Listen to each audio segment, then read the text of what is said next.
सरकारले सबै उपचार हेरिदिनु हो क्या उपचार हेरिदिन्छ। उसले खर्च उसले गर्दा पिस भन्दैमा सोमालिया त गर्न जाँदैन नि त फेरि। अनि जुन विकसित छ त्यहाँ त्यहीँ जानु विकसित देशका मान्छेहरूको सोच असल हुन्छ तर विदेशमा त त्यो चान्स छैन। त्यो कि पोजिटिभ हुन्छ होइन, अर्को अरूको भलो चाहन्छ।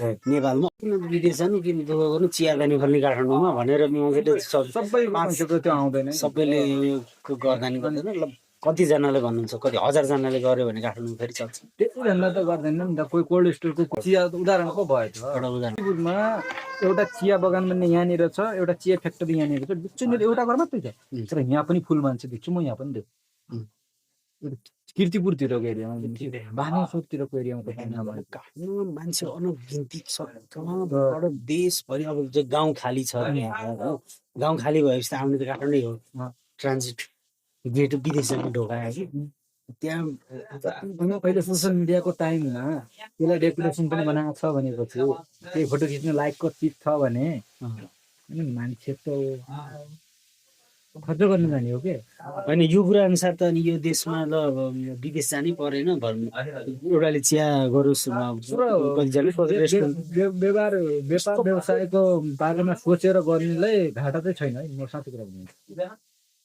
ल भन्नु त, त्यसो भए घाटा छैन भने हामी नि विदेश जान खोजिरहेको छौँ, चाहिरहेको छौँ। नेपालमा किन गर्न मन लाग्यो त? हामीसँग लगानी गर्ने पनि बाटो हुन्छ। लगानी त तपाईँ विदेश जान, अस्ट्रेलिया जान चाहिँ 20 लाख निकाल्न सक्नुहुन्छ। तर देशमा त्यो जो अहिले हामीले गरेको कुरा छ नि, त्यसको लागि केही दिँदैन त। दिँदैन हो। विदेश जानु पर्ला, अस्ट्रेलियाको भिसा आओस्, या जापान आओस्, क्यानाडा आओस्, तपाईँले सियो मात्र आयो झऱ्यो मेरो मलाई पैसा भन्नुपर्छ भने गाउँभरिका मान्छे फलानु त है लगानी गर्न दिँदैन। 50 लाखको आउँछ क्या त्यो बेला।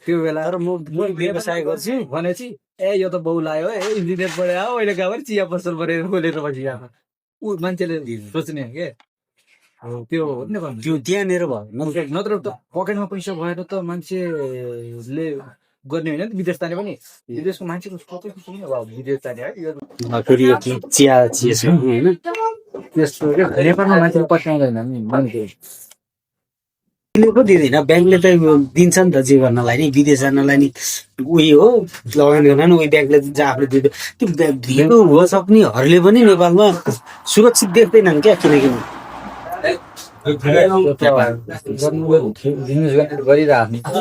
गर्नेले त गरिरहेको छ नेपालमा त्यो भने ब्याकअप बाटोमा त गरे हुन्छ। हामीसँग अहिले केही छैन, हामीले डाइरेक्टै ब्याङ्कबाट लिएर आँट दिन सक्दैन क्या होइन।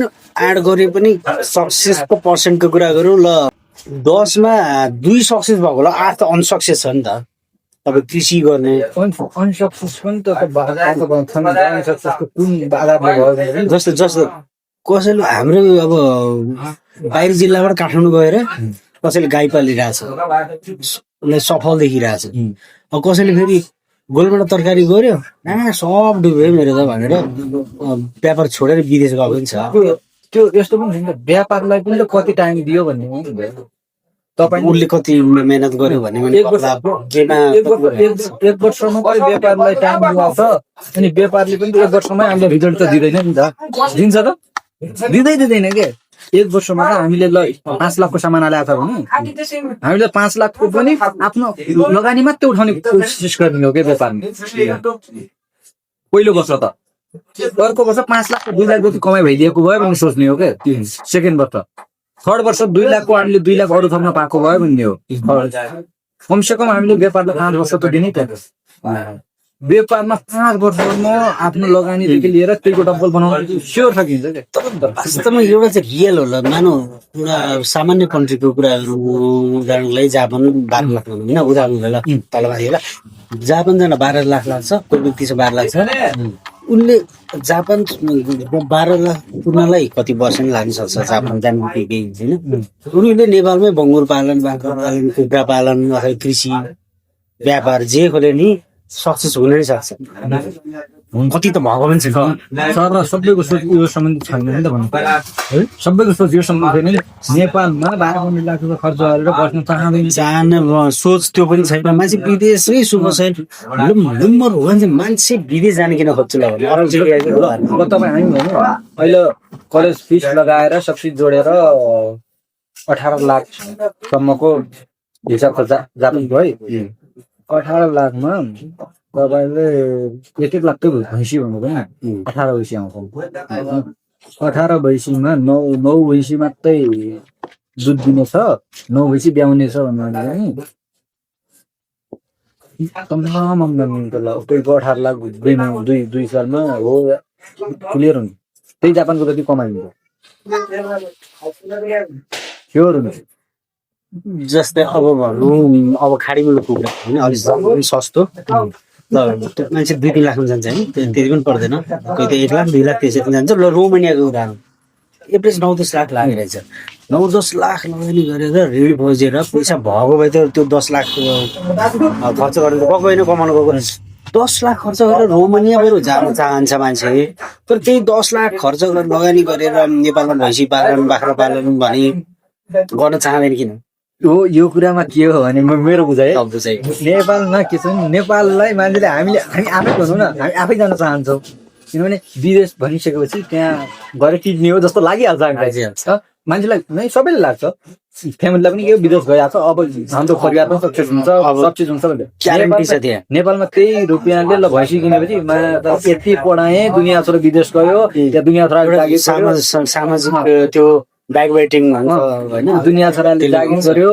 यसले भैँसी पाल्यो भन्ने इज्जत छैन नेपाल यो भनेको सोच खराब भयो सोच खराब भयो त्यही गरेर गाउँमा भैँसी पाल्नु इज्जत आउने अमेरिका अस्ट्रेलिया भाडा मान्नु चाहिँ इज्जत हुने कति डोमिनेट छ यो चाहिँ सोच पनि बदल्नु पर्यो होइन समस्या यो खास एउटा फ्याक्ट एक्ज्याक्ट यही हो भनेर भन्न सक्ने अवस्था रहेछ अब म पनि त्यही हो जस्तै म मानव त्यति कुरा हो कि विदेश छिटो चाहिँ सक्सेस हुन्छ है मानव मसँग 20 लाख होस् अनि त्यहाँबाट कसैले सोधेस् कि नेपालमा बाख्रा पालनको सुरु गर्छस् कि त अस्ट्रेलिया जान्छस् भनेर भनौँ सोध्यो भने म अस्ट्रेलिया नै गर्छु किनभने त्यो चाहिँ सेक्योर छ क्या ग्यारेन्टी जस्तै छ अहिलेसम्म जति पनि मान्छे सक्सेस छ तर भैँसी पालन अलिक बाख्रा पालनमा नेपालमा कति डुबेको छ एउटा चाहिँ गभर्मेन्टलाई पनि दोष दिन्छ सरकारले किसानलाई हेर्नु पर्ने हेरेको छैन बिमा गरेको छैन कतिपयले फेरि बाख्रा नमरी ठगे पनि छन् हो त्यस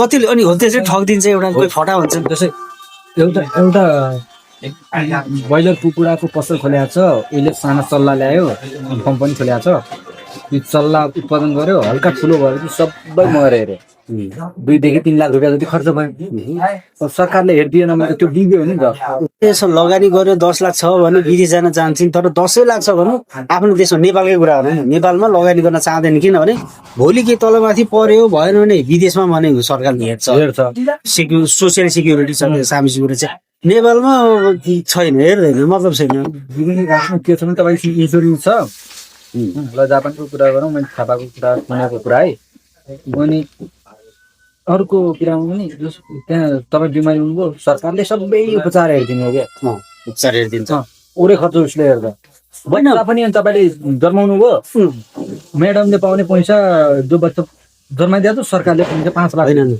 विदेश भन्दैमा हङ्गेरी त्यो सोमालिया त गर्न जाँदैन नि त फेरि जुन विकसित छ त्यहाँ विकसित देशका मान्छेहरूको सोच असल हुन्छ दामी हुन्छ फिलोसोफी नेपालको मान्छे तपाईँको बाख्रा उयो गर्नु तपाईँको खुट्टा थाम्नु तपाईँलाई राति आएर बाख्रामा पोइजन हालिदिएर बाख्रा मारिदिन्छ त्यसमा त त्यस्तो सोचको मान्छे नै हुँदैन नि त अनि यो नेपालमा चाहिँ यस्ता भूतहरू भूत पिशाचहरू धेरै छन् क्या देख्दा मान्छे यस्तो छ तर अगाडि ठिकको कुरा गर्छ पछाडि भूत पिशाच छ भरे गएर खुट्टा थाम्छ जाल झेल कप गर्छ राजनीति गर्छ नेताको पावर लाउँछ तर विदेशमा त त्यो चान्स छैन त्यो कि 100 को अब जस्तै 100 जना व्यापारीले 100 जना नै सक्सेस हुनुपर्छ भन्ने त नेपालमा त सम्भव छैन है सबै विनोद चौधरीको छ त्यहाँ होइन 100 जनाले नि गरेर सोच राम्रो छ भने हुन्छ नभए त सबै विनोद चौधरी भइसक्यो है जापानमा इङ्ल्यान्डमा जति विकसित देशमा त्यही अस्ट्रेलियामा त्यो जन्मिने बित्तिकैको मान्छेहरूको आम नागरिकको सोच जति पोजिटिभ हुन्छ होइन अरूको भलो चाहन्छ नेपालमा अरूको भलो चाहँदैन खुट्टा तान्छ कसरी हुन्छ आफूभन्दा तल पर